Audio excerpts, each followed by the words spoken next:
Assalamualaikum warahmatullahi wabarakatuh. Sahabat yang mudah-mudahan dimuliakan oleh Allah Subhanahu wa Ta'ala. Rasulullah SAW telah memberikan contoh amalan untuk dilaksanakan umatnya. Banyak amalan sunnah yang dapat dilakukan untuk memperkokoh jiwa keislaman dan keimanan kita. Nah, pada pembahasan kali ini akan dibahas 3 amalan sunnah yang dicintai oleh Allah Subhanahu wa Ta'ala. Yang pertama, amalan qiyamul lail. Yang kedua, puasa sunnah. Dan yang ketiga, sholat duha. Qiyamul lail atau sholat malam artinya sholat sunnah yang dikerjakan pada waktu malam hari setelah tidur atau sebelum tidur. Berikut adalah beberapa manfaat dari mengamalkan qiyamul lail. Yang pertama, mendekatkan diri kepada Allah Subhanahu wa Ta'ala. Orang yang rutin mengerjakan qiyamul lail akan senantiasa dekat dengan Allah Subhanahu wa Ta'ala. Membiasakan diri untuk qiyamul lail merupakan anjuran Rasulullah SAW yang diamalkan oleh orang soleh terdahulu supaya dekat kepada Allah Subhanahu wa Ta'ala, dihapus dosa-dosanya, dijauhkan dari berbagai macam penyakit, dan dicegah untuk berbuat dosa. Manfaat yang kedua adalah mengantarkan masuk surga. Salah satu amalan sunnah yang mengantarkan ke surga ialah qiyamul lail. Rasulullah SAW pernah bersabda yang artinya, "Wahai sekalian manusia, sebarkanlah salam, berikan makan, sambunglah silaturahim, salatlah di waktu malam ketika orang-orang tertidur. Niscaya kalian akan masuk surga dengan sejahtera." Hadis riwayat Tirmizi.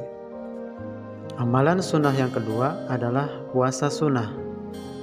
Puasa merupakan salah satu amalan yang dicintai oleh Allah Subhanahu wa Ta'ala.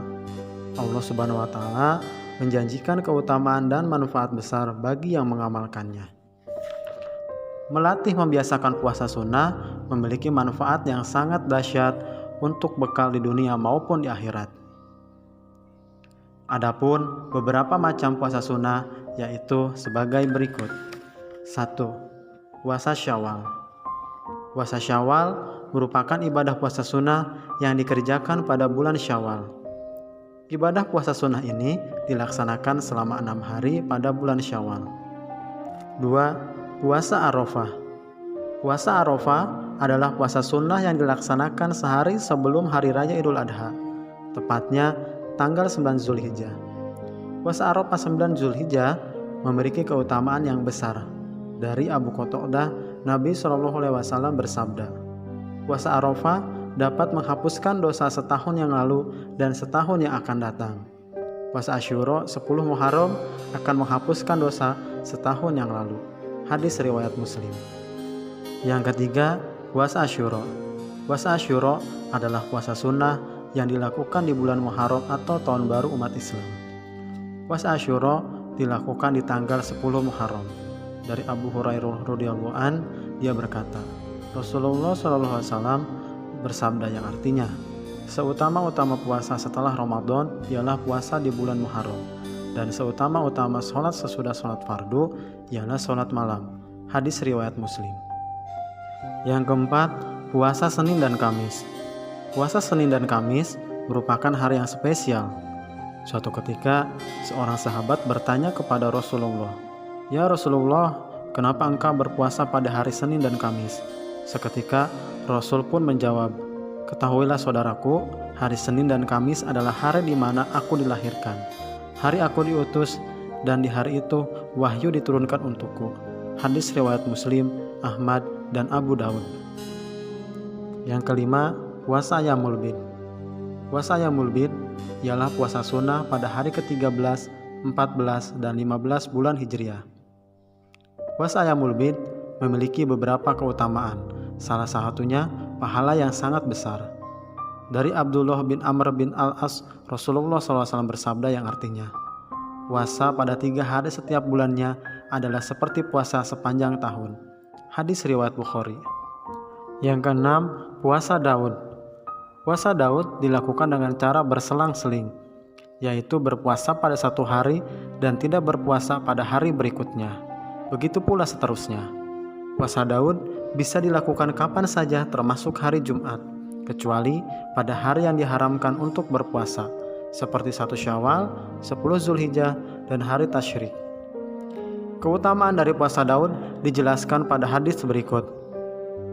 Abdullah bin Amr meriwayatkan Rasulullah SAW bersabda, puasa yang lebih disukai oleh Allah ialah puasa Daud, dan sholat yang paling disukai Allah ialah sholat Daud.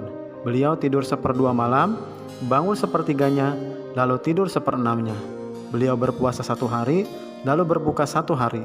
Hadis riwayat Bukhari dan Muslim. Amalan sunnah berikutnya adalah sholat duha. Sholat duha hukumnya sunnah muakkad. Nabi Muhammad menganjurkan para sahabat beliau untuk melakukannya dan menjadikannya sebagai wasiat. Bilangan rakaat dalam sholat duha mulai dari 2 rakaat, 4 rakaat, dan 8 rakaat. Sementara waktu duha dimulai dari matahari setinggi tombak sampai menjelang matahari bergeser ke barat.